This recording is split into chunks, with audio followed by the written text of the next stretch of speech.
السلام عليكم، أهلا بيكم في الدرس رقم 23 في دبلومة كانفا بعربي. والنهارده هنتعلم مع بعض ازاي نعمل اللوجو موك اب على فوتوبيا باستخدام ملفات الفوتوشوب اللي تقدر تنزلها من مواقع كتير. وبنستخدم الطريقة دي عشان تطلع معانا نتائج أكثر احترافية من التمبلتس اللي موجودة على فوتوبيا. وطبعا القوالب دي بتكون فوتوشوب، ولو انت ما عندكش اشتراك في فوتوشوب انا هعلمك ازاي تعملها بشكل مجاني على الموقع ده. وما تنساش لو انت مهتم انك تتعلم جرافيك ديزاين بشكل مجاني لازم تنضم لجروب التليجرام اللي عليه أكتر من 14,000 طالب، والجروب ده موجود في صندوق الوصف. وكمان لازم تعمل سبسكرايب للشانل هنا عشان تتعلم جرافيكس مجانا. يلا بينا نبتدي الدرس بتاعنا.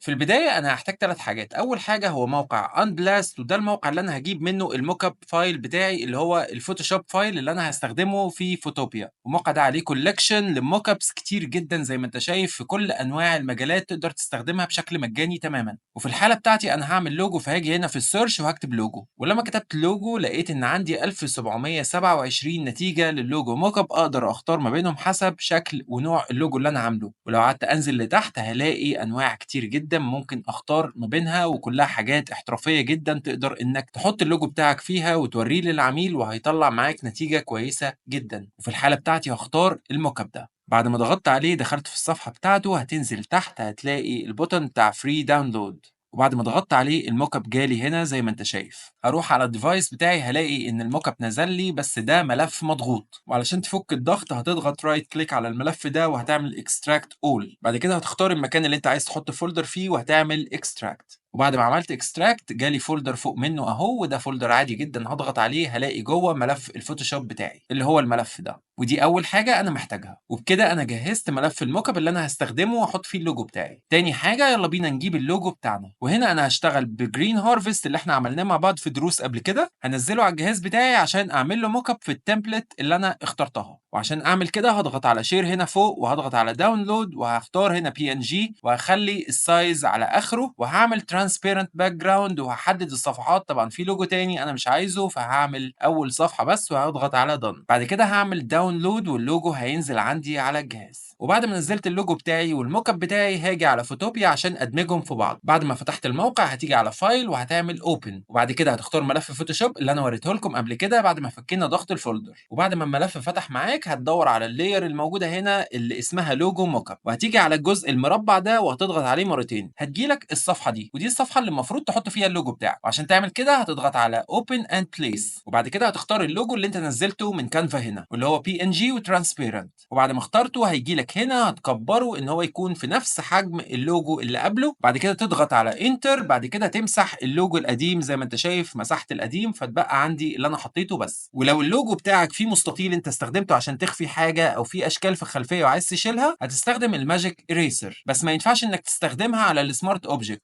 يعني هجرب معاك وهمسك اللوجو بتاعي وهاجي امسح حاجه هيطلع لك الايرور ده ان السمارت اوبجكت must be rasterized first. وعشان تعمل كده هتيجي عند اللاير بتاعتك تضغط عليه رايت كليك، بعد كده تضغط على راسترايز. وبعد ما عملت كده هتعمل زوم ان عشان تشيل كل الاجزاء البيضاء اللي عندك في اللوجو. فبالتالي هتمسك الماجيك اريسر زي ما انا ماسكها كده وهتضغط على المستطيل الابيض هتلاقيه راح. ما تنساش ان في عندك حروف زي الار فيها دواير، فهتشيل الجزء الابيض اللي هنا. حرف الاي نفس الكلام هتشيل الجزء ده. حرف الار، وعندك هنا في الزيرو، وعندك جزء موجود في الفور هتضغط هنا. بعد كده عندك جزء موجود في الدي فهتضغط هنا عشان تشيله. كده انا شلت، وبكده انا شلت كل الخلفيات البيضاء اللي موجوده في اللوجو. وبعد ما عملت كده ما تنساش انك تعمل فايل وتعمل سيف سمارت اوبجكت. وبعد ما عملت سيف سمارت اوبجكت هترجع تاني للموك اب بتاعك هتلاقي ان الموك اب اتحدث باللوجو اللي انت اخترته. والطريقه دي تقدر تطبقها على التيشيرتات، على البيزنس كاردز، على اللوجوهات، كل انواع الموك ابس اللي تحب تعملها بنفس الطريقه على فوتوبيا بشكل مجاني. وعشان تخرج الصوره بتاعتك هتضغط على فايل وهتعمل اكسبورت از. بعد كده هتختار هنا بي ان جي او جي بي جي، وبكده انت نزلت الصوره بتاعت الموك اب بتاعك تقدر تحطها في مسابقه او توريها للعميل بشكل ممتاز جدا. وفي النهايه اتمنى تكونوا استفدتوا من الدرس ده، واشوفكم في دروس جايه كتير.